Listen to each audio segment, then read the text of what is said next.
bienvenue chez Analytics SEO, bienvenue toujours à Twickenham. Nous sommes en juin 2015, c'est l'épisode numéro 4 et je m'appelle Bastien Bregeil. Aujourd'hui, je reçois Laurent Bourrelli. Salut Laurent. Salut Bastien, bonjour à tous. Est-ce que tu peux te présenter en quelques secondes et indiquer où est-ce que l'on peut te retrouver ? Alors, Laurent Bourrelli, consultant en référencement depuis une éternité à l'échelle du web, plus de 10 ans.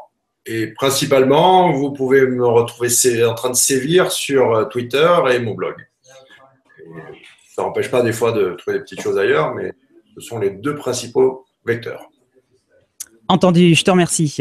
Alors, aujourd'hui, on va parler d'un sujet plus ou moins d'actualité, à savoir que depuis le 21 avril, donc, il y a eu une mise à jour de Google spécialement sur le mobile, même si aujourd'hui, on n'a pas vraiment vu d'impact, spécialement en Europe. Le mobile est bien évidemment en train de se développer de plus en plus. Alors aujourd'hui, j'ai envie de poser la question, lorsque l'on a un site, que ce soit e-commerce ou un blog, est-ce qu'il vaut mieux développer une application vraiment mobile ou alors concentrer en fait tout son budget sur un site responsive ou un site mobile? Alors, je crois savoir que toi, tu étais peut-être plus partisan de l'application mobile plutôt que du site responsive ou du site mobile. Alors, tu vas essayer de me convaincre qu'effectivement, c'est beaucoup plus pertinent. Alors c'est compliqué. Première question, Laurent. Est-ce que pour toi, le site mobile et le site responsive, tu les mets dans le même panier déjà? Première question. C'est-à-dire, ça dépend. Tout dépend des budgets, tout dépend de l'objectif, tout dépend de plein de choses. Moi, tout ce que je fais, c'est constater les désastres, tu vois, essayer de ramasser les débris à la petite cuillère et réparer. Donc, d'après mon expérience, le constat que je fais aujourd'hui, c'est que dans la plupart des cas, le responsive, c'est pas la solution parfaite, quoi. Il y a des défauts, il y a des problèmes, performance, gestion du site après, donc évolution, conversion, souvent. Et c'est très compliqué, c'est très lourd. Et dans la plupart des cas, même, ça ne passe pas, on n'y arrive pas. Je parle de gros sites, de vieux sites en principe, même si j'ai vu dans les tuyaux des cahiers de charges responsives, c'est jamais arrivé au bout. Peut-être que ça viendra plus tard, mais en tout cas, encore une fois, d'après mon expérience. Et d'après mon expérience encore, j'ai vu que on est d'accord, on peut faire la différence entre d'un côté, on met les tablettes avec les PC, d'accord, et puis de l'autre, on met vraiment l'usage smartphone à part. Voilà, c'était une de mes questions. Est-ce que aussi, là, pour revenir aussi à l'application, est-ce que pour toi, l'application, c'est vraiment concentrer son budget sur une application vraiment mobile, c'est-à-dire téléphone, et se dire peut-être que le côté tablette et ordinateur de bureau, eux, vont plus se concentrer sur le site mobile et sur le site responsive, en fait? Ça, on y viendra plus tard. À la limite, tu t'en fous, tu verras pourquoi. Je t'expliquerai sur quoi on doit bâtir les fondamentaux pour bâtir son application. D'accord? Mais par rapport à ce débat, donc site mobile et responsive, si on dit, OK, d'un côté, j'ai les tablettes et les PC, d'accord? On a à peu près la même usage. Et on est capable aujourd'hui de faire un site qui est visible sur desktop, sur ordinateur portable, sur tablette de toute résolution.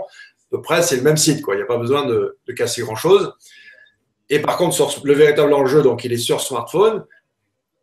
Et là, moi, je vois vraiment des désastres à tout niveau, quoi. Encore une fois, je viens de nommer les éléments, mais le plus flagrant, c'est la conversion. Où si tu gagnes de l'argent, si tu es site édito, tu gagnes de l'argent avec tes pubs, les trucs qui dégagent, c'est la pub. Donc, comment ils font, les gens? Comment tu fais pour gagner de l'argent? Les gens, ils ne vont pas cliquer sur ta pub, quoi. Et si tu veux vendre des produits, ben là, le truc du panier, de machin, OK, bon courage, quoi, pour optimiser tout ça. Et souvent, je vois que concrètement dans la réalisation, c'est plus facile de faire genre un sous-domaine mobile que tu ne vas pas indexer, tu vois, que tu interdis à l'indexation, peu importe que c'est un clone, un sous-domaine mobile. Et puis de l'autre côté, ben, tu as le site, lui, qui est, comme on le faisait avant, est optimisé pour les desktops et les tablettes. C'est plus clair à ce niveau-là? Parfaitement.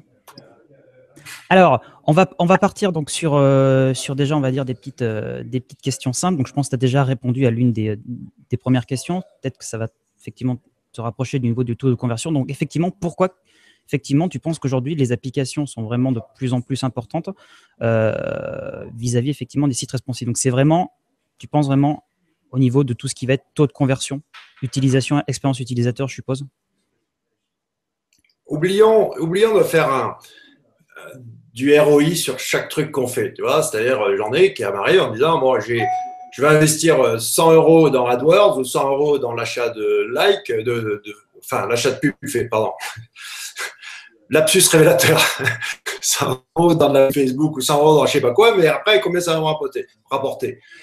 Il faut essayer j'essaie pendant que je parle, de me rappeler du nom de la conférence de mon ami Hervé Bourdon à SO Campus, parce que c'était une autre conférence, un autre événement, pardon, mais le sujet de sa conférence, c'était la conversion lente, un petit peu. C'est-à-dire que tu prends le temps d'habituer tisser ce fameux lien de confiance que j'essaie de construire à mon visiteur. Et c'est pas, et même quand tu regardes la physionomie d'un achat, ça prend des semaines. Hein, le gars, il revient plusieurs fois, etc. Pendant ce temps, tu es passif, tu n'as pas essayé, toi, de l'alimenter, de faire en sorte que le choix décisif sera plutôt vers toi que vers un autre. N'oublions pas qu'on n'est que juste à un clic disparaître et qu'un autre soit choisi. On est complètement passif à ce niveau-là. Donc, essayons de tisser ce fameux lien de confiance avec autrui. Et moi, je trouve que rien de meilleur que l'application. Pourquoi? Parce que, oublions la technique, mais si tu le fais bien comme il faut, et là, je réponds à la question que tu m'as posée avant, l'objectif, c'est de répondre à des solutions. Et je vous donne la technique. C'est très simple. En tout cas, analyser ce qu'il faut faire, c'est très simple. Tu prends n'importe quel sujet, n'importe quelle thématique, d'accord? Et tu fais la liste de tous les problèmes. N'importe où, dans n'importe quoi, il y a toujours des problèmes. Il y a des trucs qui ne marchent pas. Allez, faisons-le. Donne-moi une thématique. Linge de maison. Linge de maison. D'accord. Donc là, qu'est-ce qui chapeaute autour de linge de maison? Il y a d'un côté l'habitat. De l'autre côté, tu peux même inclure la décoration, tu peux inclure le shopping, tu peux inclure… Bref, il y a pas mal de thématiques sur lesquelles tu peux surfer, mais tu ne m'as pas vraiment évoqué enfin, disons, il faudrait que tu le tournes de manière toujours pareille. Ce que j'explique, c'est qu'il faut il faut penser en termes de demande et non plus en termes d'offre. Toi, tu penses, je veux vendre mon linge de maison. Moi, je te dis, non, la problématique, c'est je veux… m'équiper, je veux avoir une belle literie, je viens d'emménager, je veux remettre à niveau ma literie, d'accord?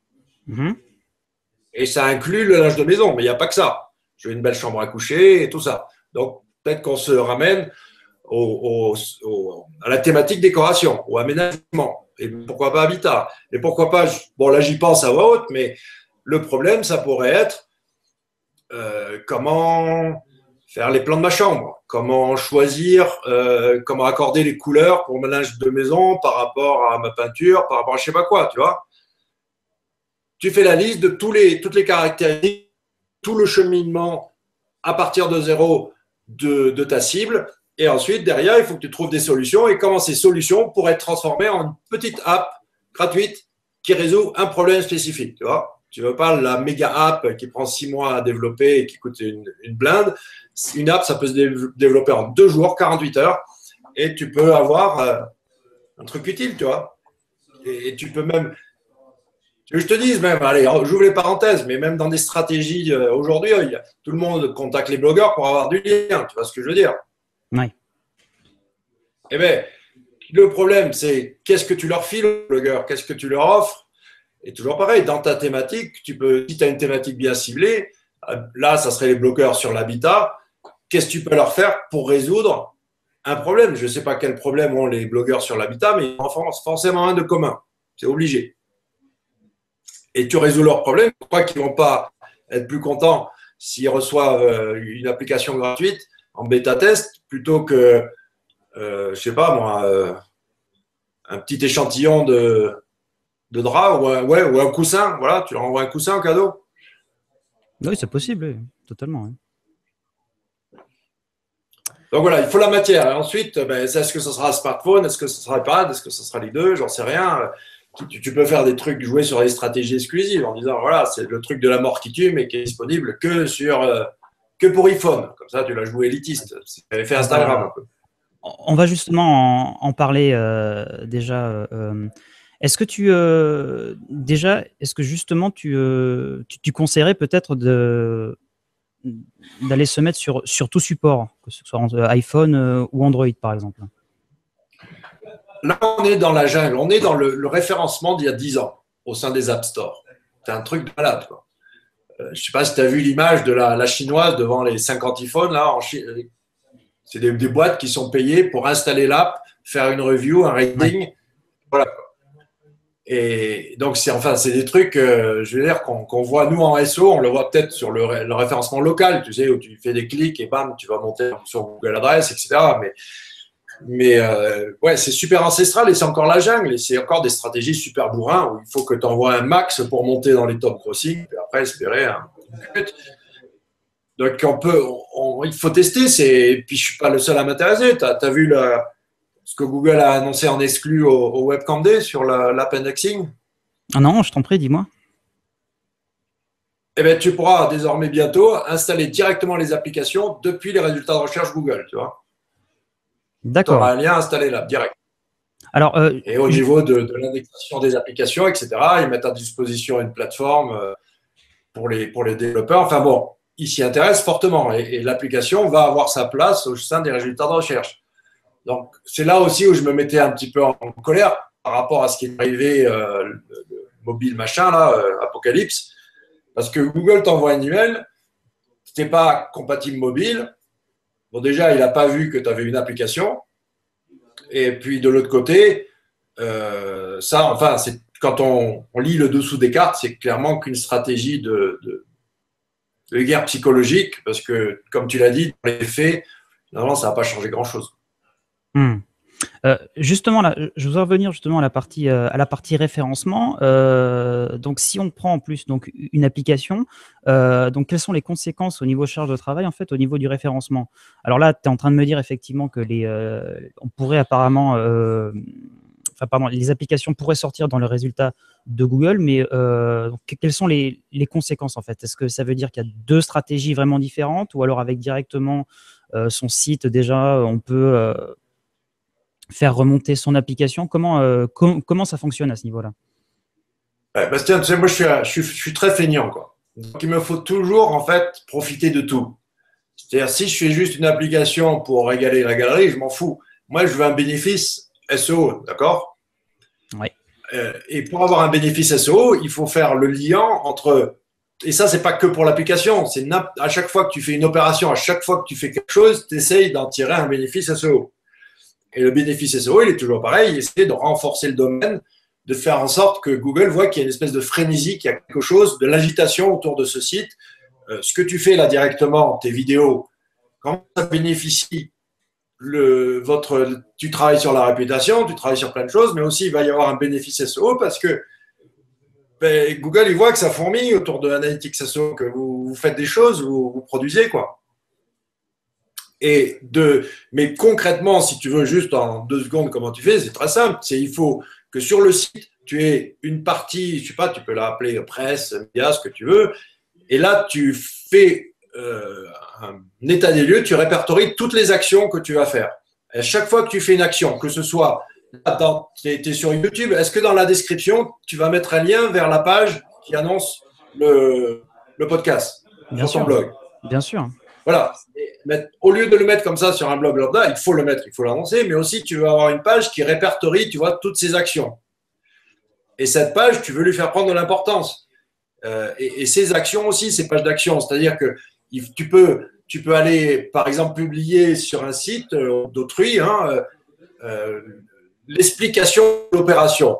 C'est-à-dire là, tu as monté un podcast, mais tu peux aller expliquer ailleurs quelles ont été tes motivations, comment tu t'y es pris, quelles difficultés tu as rencontrées, comment tu es passé de ta petite salle de réunion à ton studio à toi tout seul, etc. Tu vois? Mm-hmm. Comment tu as fait pour arrêter de gigoter sur la chaise? Ça, c'est un coup bas, ça. D'accord, ok. Alors, du coup, est-ce que tu es en train de me dire que l'application servirait peut-être plus à pousser le site, tout simplement, de telle manière, comme tu dis, peut-être que l'achat ne se fasse pas peut-être sur l'application, mais peut-être plus après sur le site en lui-même. Ben oui, c'est-à-dire qu'il faut toujours pareil, raisonner en termes de demande et non plus en termes d'offre. Tu les connais toutes ces applications, c'est des merdes, c'est ce que j'appelle des clés vides ou des clones. Qu'est-ce que t'en as? Toi aussi, ça te fait chier quand un site veut te faire installer son application juste parce que tu veux lire un contenu. Ah oui, T'es comme moi, non? Ah oui, oui, Ben voilà. parfaitement. Non, non. Parce que tu sais que cette application, ça va juste être un clone du site et que tu n'as pas envie de avoir une application juste pour ça, quoi, pour aller consulter le truc 2 fois par an, ou même 1 fois par mois. C'est pas assez utile. Et si tu raisonnes bien en termes de demande et non plus en termes d'offre, au lieu d'être encore dire oh, ben, je vais mettre mon catalogue sous forme d'application, on n'a rien à foutre. Je vais mettre mon contenu sous forme d'application, on n'a rien à foutre. Fais une application utile. Le SEO, c'est ça, c'est être utile. Et l'application, enfin la déclinaison du SEO dans l'App Store, c'est aussi être utile. C'est la même chose. C'est les mêmes trucs qu'on fait depuis la nuit des temps dans tout ce qu'on fait quand on est un communicant. Il faut être utile. D'accord. Mais tu vois? Non, non, non, mais je comprends. Alors, on va peut-être parler maintenant, on va dire du côté pratique, à savoir que télécharger une application, c'est une manipulation différente. Et puis surtout, enfin, je sais pas toi, mais en admettant qu'on va dire que aujourd'hui, tu achètes peut-être tes produits sur Internet, on va dire sur une dizaine de sites. Est-ce que toi, tu as envie de te retrouver avec 10 applications de la fameuse marque que tu achètes, même si apparemment donc tu n'achètes pas directement, hein, tu vas peut-être t'en servir effectivement pour de la valeur, enfin tu vas peut-être utiliser ces applications pour de la valeur, parce que la compagnie pardon va te donner de la valeur ajoutée. Mais est-ce que tu te rends compte qu'aujourd'hui ça veut dire qu'il faut quand même que l'utilisateur il télécharge aujourd'hui l'application. Donc je ne sais pas exactement comment tu arriverais vraiment à convaincre ton utilisateur que cette valeur ajoutée, elle est vraiment, vraiment utile. Parce que quand tu vas sur le site Internet, bah, ça ne te pollue pas ton téléphone, ça ne va pas te polluer tes dossiers d'application. Alors là, oui, effectivement, tu es toujours dans l'optique conversion, tu es toujours dans l'optique application identique au site marchand. Alors que moi, c'est différent. Mais Pas même forcément, si tu… pas forcément, parce que en admettant aujourd'hui, je sais pas, je peux te prendre un exemple, un site, ben, on va prendre un site qui fait du linge de maison, en admettant qu'elle va faire une application qui va peut-être parler de tout ce qui va être alors entretien du linge, des astuces, genre, etc. Donc, si je suis ta logique, une certaine valeur ajoutée, est-ce que vraiment c'est justifié de télécharger une application sur son téléphone vis-à-vis de cette marque-là? Non, c'est parce que l'application, tu vas la télécharger parce qu'elle est utile. Après, si tu deviens accro à mes applications parce qu'elles facilitent ta vie, ça serait mon rêve absolu, tu vois. Ça serait le truc, mais humble. Et moi, je peux déjà, et un truc à la fois, si tu arrives à résoudre un problème d'une certaine catégorie de gens dans une thématique qui est similaire ou connexe à la tienne, je trouve que c'est déjà énorme, quoi, tu vois. Maintenant, si tu arrives à faire plusieurs révolutions, mais si tu regardes tout, ne pensons pas qu'on va être comme Apple qui fait genre 5 révolutions majeures dans la société. Prenons le cas de n'importe qui. Tu prends, comment ils s'appellent, Rovio, là, Angry Birds. Bon, ben, ils ont fait 90 merdes avant de sortir leur jeu. Si tu prends n'importe quel jeu vidéo, n'importe quelle app, c'est comme ça, quoi. Les mecs, ils n'ont pas eu d'un coup l'application de génie, ou alors c'est vraiment du hasard. Moi, j'aime pas trop m'en tenir au hasard. Par contre, je sais que si je continue, si je bourrine, si je continue de travailler, c'est forcé qu'à un moment ça paye parce que tu t'améliores, tu vois, tu arrives à. Donc, c'est même pas forcément faire une application, c'est en faire toute une série, essayer de perfectionner le truc. Peut-être que la première version, ça va pas bien, mais si tu t'acharnes suffisamment, si tu mets assez de passion, ben, tu t'es forcé d'avoir un retour. Mais c'est clair et net que, je te dis, la clé, c'est être utile.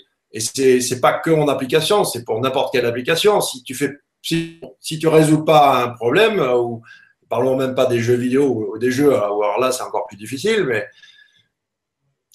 oui, il faut juste avoir cette ambition-là. Et puis à la limite, tu te dis, bon, ben, moi, ce que je veux, c'est créer un prétexte pour communiquer. D'accord? Donc, soyons vraiment négatifs. Tu peux complètement le dire juste que ta stratégie app, c'est simplement pour faire du buzz. À la limite, tu peux faire une fausse app. Ils l'ont fait.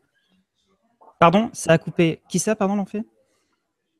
Alors, en fait, tu peux même, si tu veux pousser au paroxysme, d'accord, être dans vraiment le marketing de caniveau, ben, tu montes une stratégie pour faire des fausses applications, tu vois. Mhm. Enfin, il y a plein de monde qui ont buzzé sur des trucs qui n'étaient pas vrais. Vous voyez ce que je veux dire ou tu veux un exemple? Ah non, donne-moi un exemple. Tu te rappelles l'overboard là de Retour vers le futur? Oui, parfaitement, oui. Tu te rappelles pas le prototype qui a été lancé avec Tony Hawk et tout ça?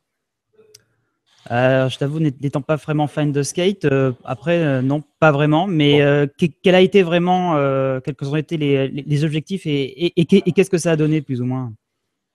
Ah non, mais c'est pas moi qui l'ai fait ça. Non, non, Mais non, c'était. j'entends bien, mais toi, avec ton œil extérieur, Attends, parce que ça coupe. Vas-y, répète la question parce que j'ai avec eu ton comme un œil, truc. enfin, extérieur, est-ce que tu peux nous expliquer effectivement quel a été le petit buzz ou alors le but de cette fausse application justement sur le fameux overboard? Ben, la fausse application, c'est toujours pour buzzer, mais plus près de nous, bon, l'overboard, c'est grave, je sais plus comment ça s'appelle. C'est si vous allez googler ou mieux, vous allez chercher dans YouTube, vous allez tomber sur une vidéo, voilà, avec Tony Hawk et d'autres qui surfent dans l'air, tu vois, avec le truc qui flotte. Et si tu vas sur le site, bon, tu te rends compte vite qu'en fait, le truc, c'est un hoax, quoi. Il n'existe pas. Et si tu remontes même récemment au 1er avril, il y a une boîte qui a lancé une fausse application. Non, eux, ils ont fait une vraie application, quoi. Et où c'était en fait le truc, c'est une application qui protège ton téléphone, tu sais. Hmm. Voilà. Et il y a des gens qui l'ont installé et qui ont cassé leur téléphone. Après, c'est pas ta faute s'il y a des abrutis partout, quoi. Mais... C'est pas franchement des arguments indiquant que l'application est encore utile, là. Mais non, mais c'est un 1er avril, tu fais toutes les blagues. Et puis après, même le bad buzz, c'est-à-dire il y en a qui se sont offusqués, qu'on n'avait pas le droit de rigoler sur des trucs aussi graves que faire une. Tu vois, enfin voilà, t'en fous, au contraire. 1er D'accord. avril, ce que tu veux. Nos limites. No limite. Et ça aussi, c'est un concept. En parenthèse, vous êtes un site au commerce, utilisez le 1er avril pour faire des faux produits. Si vous ne connaissez pas, par exemple, prenez un exemple, vous allez sur ThinkGeek, truc de geek, donc ThinkGeek, et vous cherchez le Playmobil, l'App Store Playmobil. Voilà, ils ont fait un App Store Playmobil, 1er avril, qui est complètement bidon. Tous les ans, ils font des trucs. Ils avaient fait le haut-parleur iPhone HAL 9000, ils avaient fait, bon, ça c'est plus évident, la boîte, la viande de licorne en boîte, etc. Donc on peut jouer avec ça, c'est que du buzz. Bon, là, c'est vraiment négatif en disant, bon, on s'en fout de l'app, on veut juste buzzer sur la fabrication et la sortie d'une app ou alors d'une fausse app. Est-ce que tu as Je pense que un bon exemple d'application qui aurait pu effectivement, enfin, qui a amené une vraie valeur ajoutée à une entreprise? oh là, la bûche, une application qui a ajouté, ben, il y en a plein. Enfin, si, regarde, prenons n'importe quoi. Tu prends, je sais pas, j'en sais rien, moi. Un truc où en fait, le business de base, il est plus basé sur l'application que le web. Prenons Uber, tiens. Mais moi, je vais te dire, en fait, plutôt que des exemples spécifiques, de l'état d'esprit qui règne actuellement. Et j'ai fait le jury à. Merde, je me rappelle plus comment ça s'appelle. En L'école de Allemagne? com de Jacques Seguela à Paris, D'accord. fondée par Jacques Seguela. Et sur 10 projets que j'avais à juger, il y en avait 9 qui étaient des projets d'application. Et avec un qui avait en fait le site web au centre. Les autres, ouais, ils avaient. Voilà, c'est parce qu'il faut un site web. C'était l'application, le cœur du projet. Mais bien sûr, tu en as des tonnes de trucs où en fait l'application, elle est au centre et le site web n'est qu'accessoire. Donc là, ce que je veux dire, c'est que l'application bien faite peut devenir un élément majeur et on peut mettre en dessin le web. D'accord. Alors, du Bah, coup, tu vas pas me dire que le site web Uber est plus important que l'application. ah non, parfaitement non. Mais bon, c'est parce que là, c'est effectivement sur le côté mobile que l'utilisation de cette entreprise prend vraiment tout son sens, effectivement. Sauf si effectivement on est à la maison, on est chez soi et face effectivement à son ordinateur de bureau. Mais bon, 9 fois sur 10, effectivement, on est dehors et on a besoin effectivement d'un taxi qui vient nous chercher exactement où on est. Oui. Et là, effectivement, c'est le mobile qui prend le dessus, ça c'est clair. Tu as une application concrète, parce que j'ai un exemple, tu voulais un exemple concret. Pareil, le nom m'échappe, mais c'était les brosses à dents pour la langue. Les brosses à dents pour la langue, je ne me rappelle plus le nom, ils avaient buzzé parce qu'ils avaient fait en fait une vidéo YouTube où tu avais le mec qui expliquait comment savoir si tu pues toi-même, tu vois, si tu sens de la gueule ou pas. Oui. Et ils ont fait donc une déclinaison, une application pour savoir si tu peux la gueule, et ça a eu un succès phénoménal. Et ça a eu une répercussion. Enfin, c'est comme ça que commercialement, ils s'en sont sortis d'ailleurs, sinon ils fermaient. Effectivement, oui. Bon, alors, je ne sais pas si effectivement c'est un sujet ultra profond, mais en tout cas, je pense que ça a eu le mérite de faire le buzz, si je comprends bien. Ah oui, oui, une non, brosse non, à dents pour la langue, ça sert à quoi? C'est si tu peux de la gueule. Et donc, c'est leur taf. Eux, ils ont fait une application utile qui a été directement liée à leur produit. Là, ouais. c'est top, quoi. Effectivement. Mais pourquoi pas, tu vois, ça peut tourner à la dérision. Ils avaient essayé le côté médical. Ils ont échoué. Ils ont été voir tous les dentistes. Ils les ont dragués. Ils ont essayé, tu vois, de dire, ouais, ben, recommandez-nous parce que c'est vous les influenceurs, c'est vous les dentistes, machin. Ça a été un échec énorme. Ils ont tout essayé. Alors, ils ont fait la pub télé, ils ont fait tout ça. Ce qui les a fait exploser, c'est une vidéo qui a coûté $500 sur YouTube et la déclinaison en application. Alors, du coup, bah, tu vois, je vais te poser la question. Est-ce que tu penses qu'effectivement, même si la réponse est dans la question, est-ce que tu penses que l'application vraiment convient à tout type d'entreprise? Est-ce que tu conseilles de le faire que vraiment spécialement pour du e-commerce, ou alors pour, je sais pas moi, du média, un blog? Est-ce que tu penses vraiment que toute entreprise, à condition effectivement qu'elle amène de sa valeur ajoutée, puisse vraiment utiliser une application? Est-ce que tu penses que c'est vraiment pertinent? C'est pas une question de taille. C'est une question de si tu arrives à capter ce truc, ce pivot à 180 degrés, de dire je réserve en termes de demande et non plus en termes d'offre. Si tu arrives à faire ça, tu vas sortir de ton nombrilisme et ton égocentrisme et de ton côté je push, je veux vendre, je veux vendre, je veux vendre, et tu vas comprendre les gens que tu as en face et tu vas trouver les solutions toi-même. Mais ce n'est pas forcément une question de budget, de taille, de trucs. Quand on a essayé de brainstormer sur l'exemple du linge de maison, mais prenons vraiment des thématiques super chiantes sur lesquelles la jungle, tu vois, le fameux serrurier du 18e arrondissement à Paris.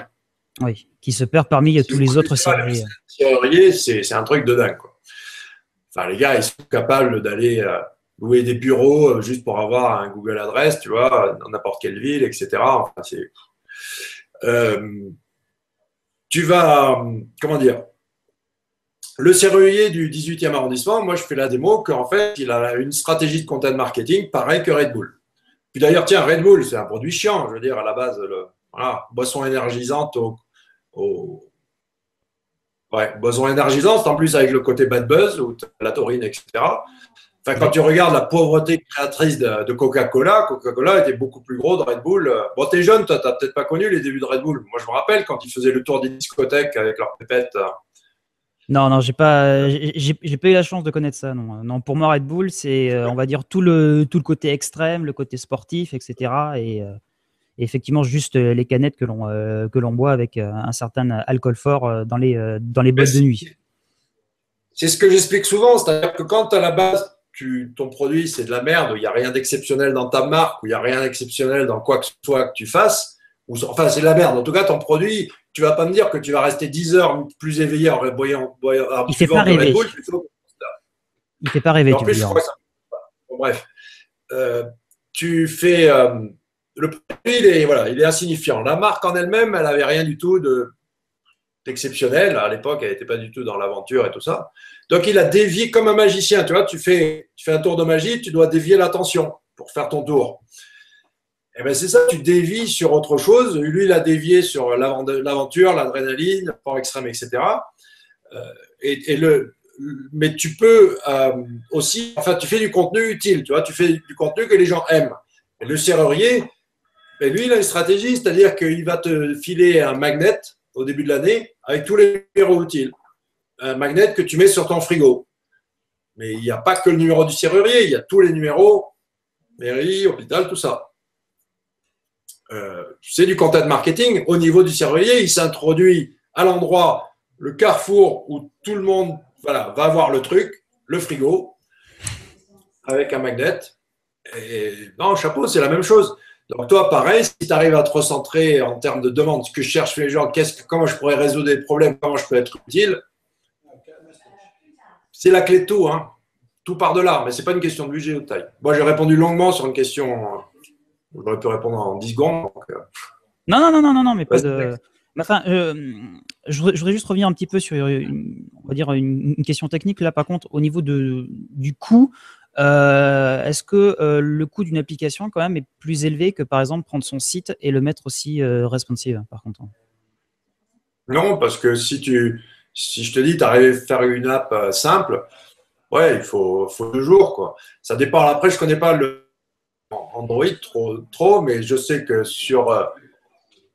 pour chez Apple, cet environnement est extraordinaire. Parce que ce qui prend le plus de temps, c'est bien sûr le débugage, quoi.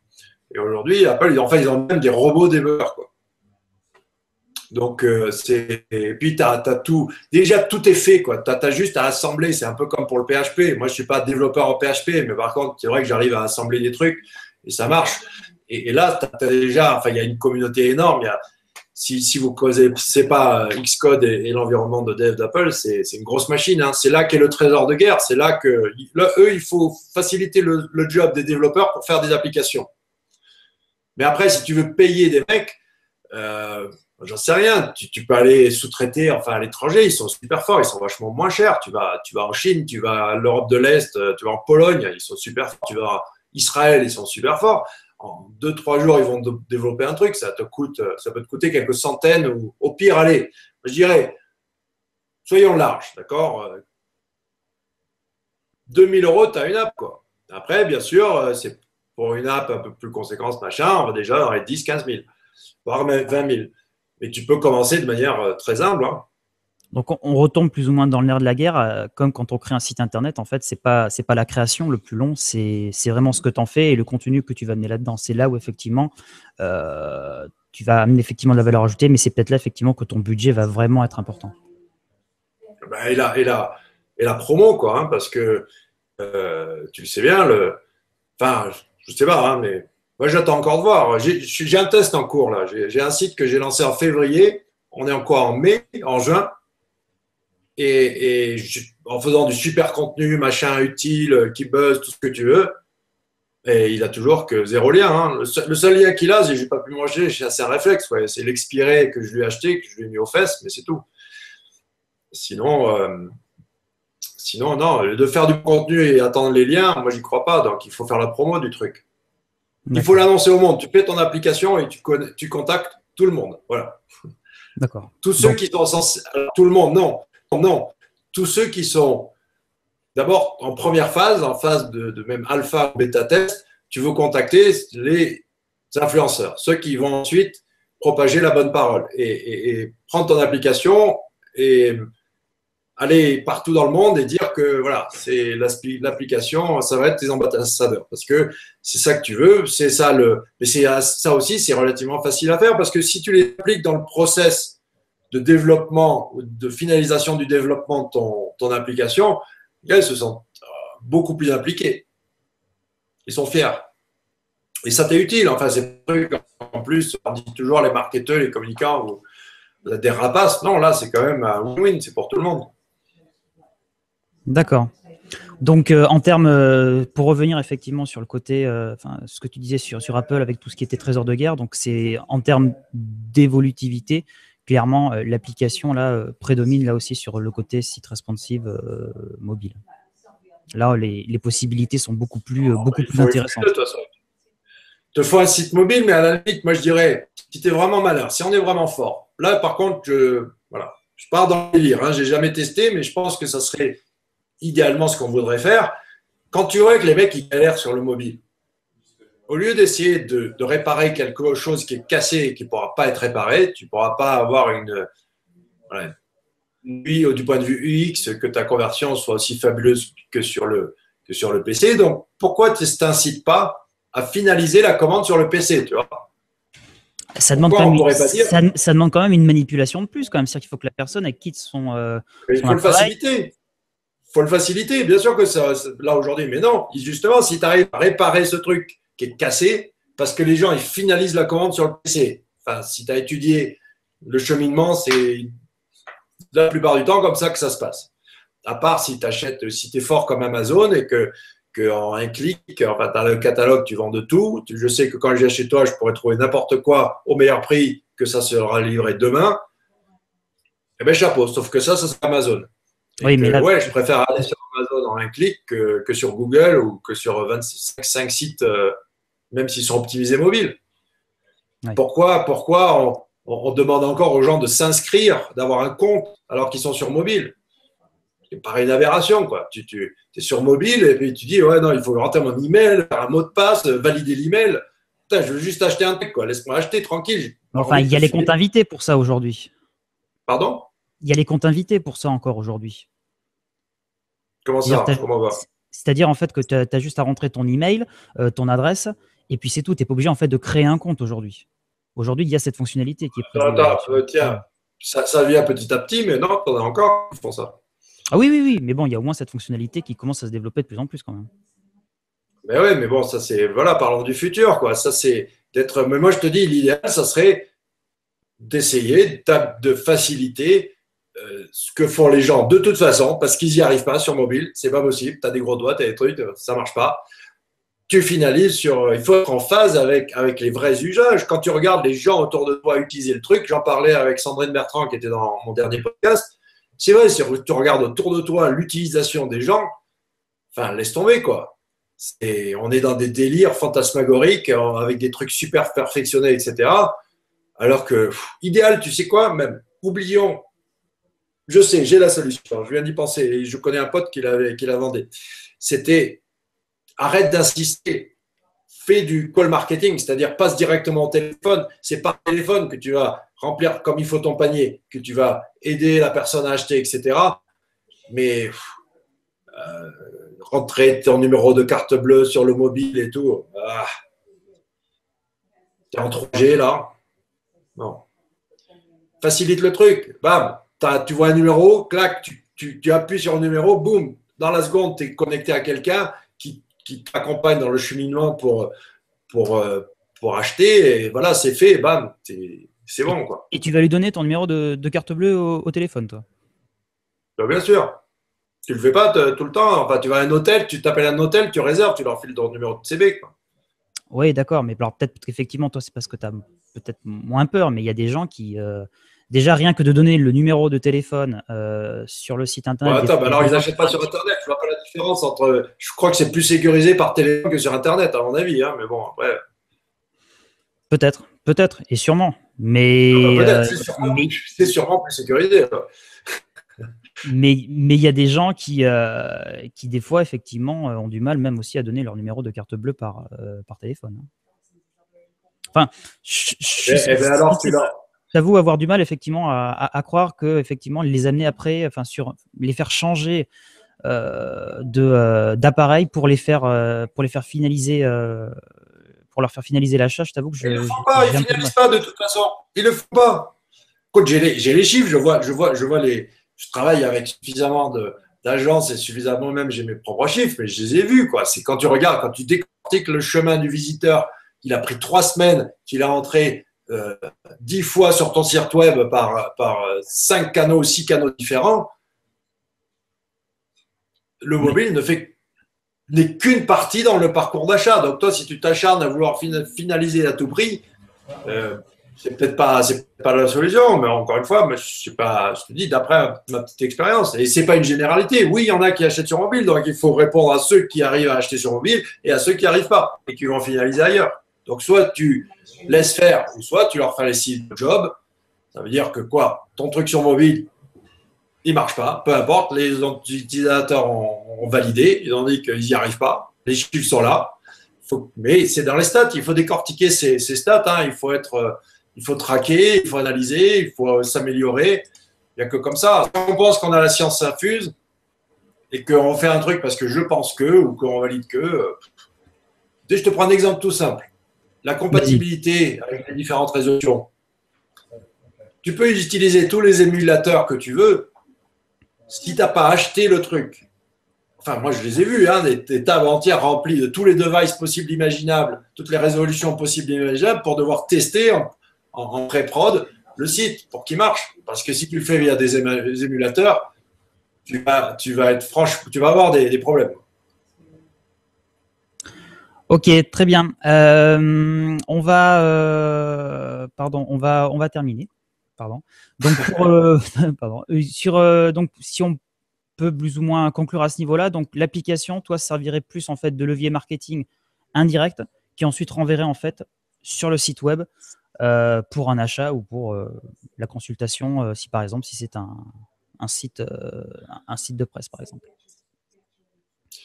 Ouais, surtout, le dernier mot, c'est ça, c'est-à-dire que là, c'est en pleine émergence. T'as pas, cherche-moi, il y a plein de consultants en référencement, il n'y a pas encore de consultants en app mobile, ou alors je ne les connais pas, mais c'est encore la jungle, c'est encore tout nouveau.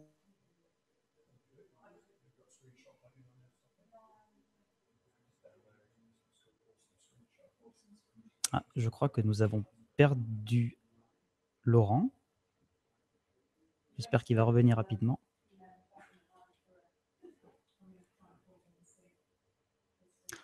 En attendant que Laurent revienne, je vous invite à ne pas oublier de vous abonner au podcast, à la chaîne YouTube.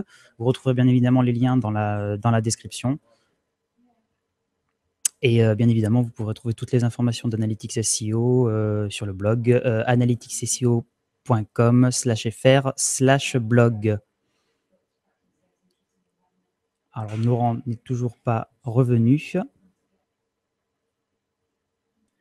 Mais je pense qu'on ne retrouvera pas Laurent entre-temps. Écoutez, on va conclure. En tout cas, je vous remercie. Excusez-nous pour ce petit contretemps. Je pense que Laurent a eu un problème de connexion, en espérant effectivement que sa connexion va vite revenir. Quant à moi, je vous remercie, bien évidemment, d'avoir regardé cette vidéo. Donc encore une fois, pensez à vous abonner à la chaîne YouTube, n'hésitez pas à laisser un commentaire, pensez à partager bien évidemment sur les réseaux sociaux. Quant à moi, je vous dis merci à tous et à la prochaine fois. Au revoir.